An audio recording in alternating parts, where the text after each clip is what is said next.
Alhamdulillahirrabbilalamin. Teman-teman semua, sahabat sehat. Alhamdulillah hari ini kita kedatangan seseorang. Nanti kita akan kenalan bersama beliau. Assalamualaikum. Waalaikumsalam. Namanya siapa, Pak? Nama saya Asep Apandi. Saya tinggal di Nagara Kesari. Nagara Kesari. Pak Asep ya, Pak Asep Apandi ya, Pak Asep. Masya Allah. Pak Asep ini merupakan klien lama kita nih. Klien bekam lama gitu ya. Alhamdulillah ya. Alhamdulillah.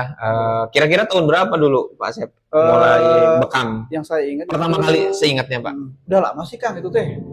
Waktu tahun 2019 kalau nggak salah. 2019 sebelum Covid berarti ya. Sebelum Covid ya. Alhamdulillah. Awal mula bekam gimana Pak? Lihat orang di bekam, teman, atau memang lihat manfaatnya, atau memang penasaran atau gimana? Mulai tertariknya?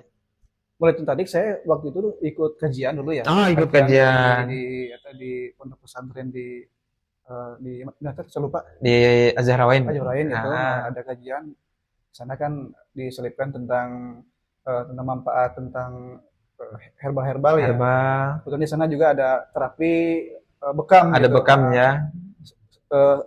Semenjak itu saya tertarik Kang. Tertarik sekali dengan apa itu bekamnya. Gitu. Cari-carilah di medsos, di literatur di Google. Betul. Berikut dengan manfaat-manfaatnya gitu ya. Secara medis juga ada. Betul. Setelah itu saya dicoba dengan keluhan saya kan. Saya juga punya keluhan Pak Asep. Apa keluhannya Pak Asep? Ya maklum Kang ya, kalau usia di atas menginjak 40 tahun itu kan otomatis kan organ-organ tubuh kita mulai melemah. Ya. Lemah saya kan waktu dulu kan sekitar umur 35 ya. Itu jarang sekali untuk mempedulikan Kang. Jarang peduli kesehatan. Kurang aware itu ya. Dari mulai makanan tidak dikontrol gitu, pola hidup. Betul. Dengan adanya ini mungkin pengobatan ini alhamdulillah kan ada perubahan kan. Ada perubahan. Jadi dulu ada keluhan, terus kemudian mulai bekam, ada perubahan gitu ya. Masya Allah. Terutama untuk kalau saya kan, saya punya gula darah kan. Iya, betul. Kolesterol ya. Yang dirasainnya apa itu Pak? Lemas, apa? Itu kan kalau itu kan tubuh terasa berat ya. Tubuh terasa berat. Terus kaku juga, tangan kaki gitu. Setelah saya coba ini dengan metode ini, dengan bekam dari ya. Gitu keluhan mulai menurun gitu. Menurun ya. Lebih segar berarti ya Pak ya? Lebih segar lah. Lebih segar. Masya Allah. Lebih enteng juga. Lebih enteng lah gitu. Masya Allah. Dan mulailah rutin berbekam. Hingga pada sekarang ini gitu. Sampai 2026. 2026. Kalau di itu kan udah 7 tahun. 7 tahun Masya Allah. Jadi awal mulanya ada informasi di kajian tentang bekam, penasaran, melihat, terus kemudian korelasinya tubuhnya ada keluhan. Terus kemudian ketika mulai praktek merasakan di bekam, alhamdulillah langsung ada perubahan masalah hingga hari ini gitu ya Pak. Alhamdulillah. Jadi untuk teman-teman juga jangan ragu lah gitu. Dengan metode pengobatan ini kalau menurut saya pelajari ini udah ada literasinya Kang. Betul, ada literasinya, ada jurnalnya, ada penelitiannya gitu. Ya. Yang penting kita harus pandai memilih tempat dan terapinya. Ya, betul, Masya Allah. Dan memang juga ini banyak ininya mungkin ya Pak Asep, semacam syariatnya mungkin ya, ada sunnahnya. Ada sunnahnya juga. Masya Allah. Jadi yang ragu lah gitulah, insya Allah lah gitulah. Jadi sehatnya dapat, pahalanya juga dapat, sunnahnya dapat, Masya Allah. Gitu ya, teman-teman. Beliau sampai 7 tahun istiqomah menjalankan bekam sunnah gitu ya, setiap bulan. Meskipun hari ini mah alhamdulillah nggak ada keluhan ya Pak Asep.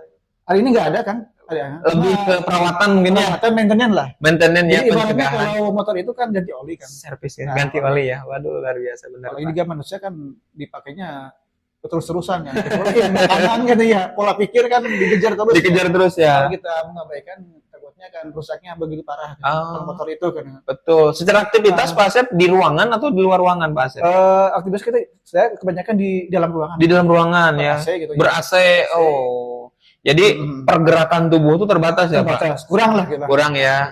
Sehingga memang sangat cocok ketika di terapi bekam tadi.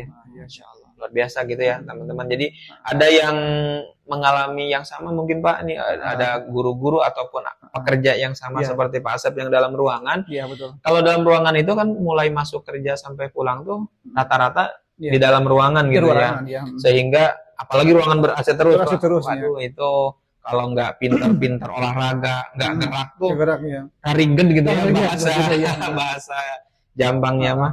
Nah, ternyata ketika rutin berbekam jadi enteng ya Pak, jadi enak.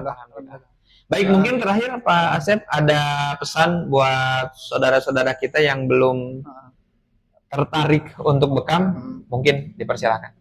Mungkin untuk teman-teman yang ada di medsos ya, untuk bekam jangan ragu untuk melaksanakan ini, karena kan pertama itu berdasarkan literasi juga ada yang paling utama adalah sunnahnya ya, Masya Allah. Sunnahnya bahwa tanggal-tanggal sunnah itu diwajibkan untuk berbekam.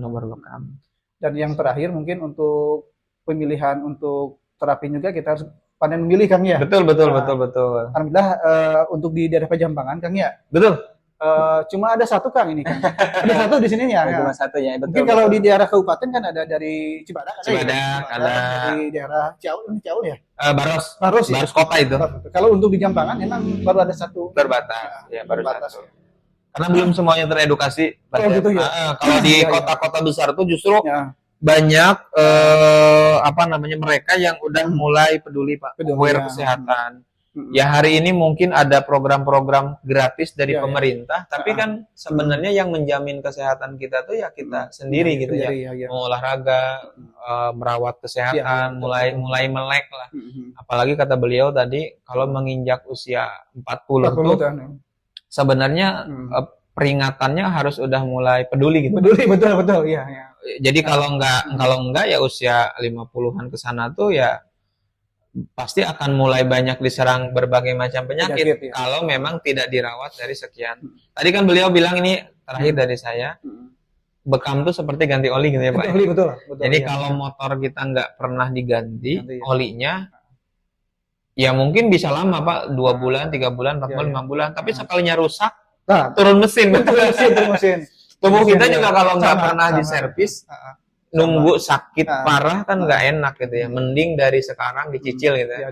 Ya sebulan sekali ngeluarin uang 100.000, 200.000, kecil ya Pak. Dibanding turun mesin nanti jutaan gitu. Gitu ya. Jadi perawatannya sekarang mah lebih ke perawatan ya, pencegahan, maintenance. Itu yang paling penting.